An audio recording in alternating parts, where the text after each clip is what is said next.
Blaž, težko srečanje danes, končno v daljšem času tudi tvoja dobra igra v napadu. Ja, strinjam se z vami. Mislim, da bodo vse tekme do konca take, kot je bila danes ta. Z nami je nekakšen meč, da moramo te tekme zmagati. Lani smo postavili visoko lestvico in da čuti se ta pritisk. Mislim, da je drugi polčas, ko so se malce sprostili, da je bilo bolje v napadu. Ampak vseeno mislim, da še velike rezerve. Upam, da pride še kakšna zmaga, potem bo pa vse lažje. Helios v soboto. Jaz mislim, da prvo se moramo na 2 dni spočiti potem, ker dolče tega, da je Škofja Loka naivna ekipa. Sami ste videli, da so že imeli 2 kola nazaj in Slovan in Helios težave z njimi. Tudi mi smo se matrali do konca.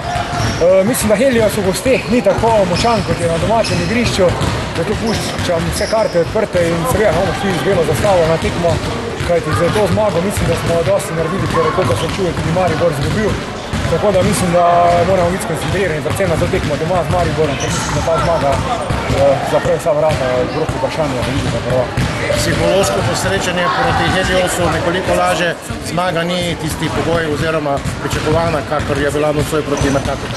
Da, strinjam se z vami, tudi ko ste že na začetku rekli, jaz sem sam bil zdaj v malo slabši formi. Upam, da je so tekmo danes bo šla Krivulja in pri meni in pri ostalih fantih na vzgor. Upam, da je to ta dodatni impuls, ki bo odvrnil nervoza z naše strani in da bomo igrali sproščeno, ker mislim, da smo že nakazali s tekmo v Slovanu, ki je bila veliko boljša kot ta danes, vendar smo nažalost na koncu dobili za točko. Tako da še enkrat čestitam fantom in trenerju za uspeh in gremo spalo vrna tekmo. Hvala.